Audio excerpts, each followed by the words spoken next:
Dalam cerita ini, kita akan membahas pertemuan antara Dajjal dan Nabi Khidir alaihissalam di akhir zaman. Dajjal adalah seorang manusia yang akan hidup sampai akhir zaman. Begitu juga dengan Nabi Khidir. Banyak ulama berpendapat bahwa Nabi Khidir masih hidup sampai hari ini dengan usianya yang diperkirakan lebih dari 6.000 tahun lamanya. Dalam pertemuan mereka di hari akhir, dalam sejarah kehidupan manusia, hanya Dajjal yang memiliki kemampuan untuk menipu dan menciptakan fitnah besar. Rasulullah SAW pernah bersabda bahwa tidak ada makhluk sejak Adam diciptakan hingga kiamat yang fitnahnya lebih besar dari Dajjal. Ketika Dajjal muncul, artinya bumi sudah berada di ambang kiamat besar.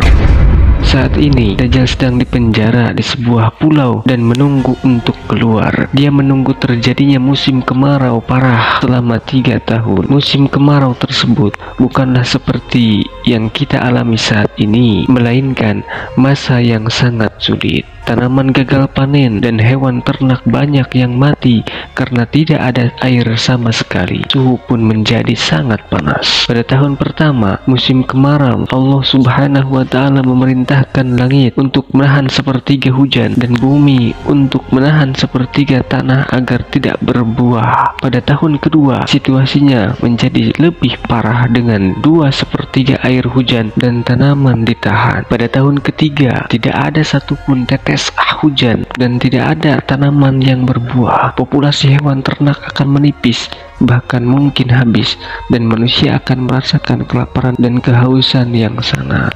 Ketika rantai yang mengikat Dajjal terlepas, dia akan keluar dari penjara dan muncul di Isfahan, Iran. Dajjal akan mengaku sebagai orang yang saleh dan memiliki banyak pengikut, termasuk orang-orang Islam. Ketika Dajjal melakukan perjalanan dan mengaku sebagai nabi, banyak orang Islam yang meninggalkannya. Dalam perjalanannya, Dajjal akan memiliki tujuan golongan pengikutnya, yaitu orang-orang Yahudi, pelaku bid'ah, setan dari bangsa jin, kaum Khawarij, budak hawa nafsu, orang-orang yang biasa melakukan maksiat, dan wanita akhir zaman.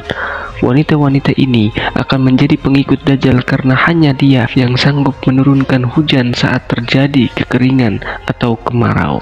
Rasulullah SAW pernah bersabda bahwa mayoritas pengikut Dajjal adalah kaum wanita.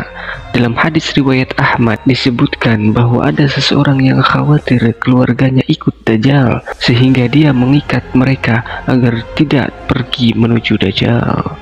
Dalam masa ini, Dajjal akan mengaku sebagai nabi dan bahkan Tuhan, mempengaruhi banyak orang termasuk wanita akhir zaman yang akhirnya menjadi pengikutnya. Puncak dari fitnah Dajjal ini akan memunculkan Nabi Khidir alaihissalam yang akan bersaksi dan meyakinkan umat manusia bahwa Dajjal adalah penipu. Namun Dajjal akan memenggal kepala Nabi Khidir yang kemudian akan hidup kembali atas izin Allah. Tindakan ini akan membingkai perdebatan dan ujian bagi umat manusia, di mana sebagian akan tetap beriman dan sebagian lain akan percaya kepada kekuatan Dajjal. Setelah peristiwa ini, beberapa orang akan berbait kepada Imam Mahdi. Namun ada juga perdebatan dalam umat Islam tentang apakah Nabi Khidir masih hidup hingga hari ini.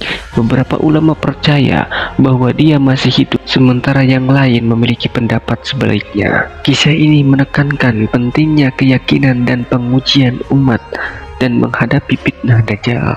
Ini adalah cerminan dari ajaran Islam yang mendalam, mengingatkan kita tentang kekuatan iman dan keteguhan hati dalam menghadapi tantangan yang muncul di akhir zaman. Meskipun beberapa aspek cerita mungkin menjadi perdebatan dalam tradisi Islam, pesan utamanya adalah tentang keimanan dan pengharapan dalam menghadapi masa-masa sulit yang akan datang.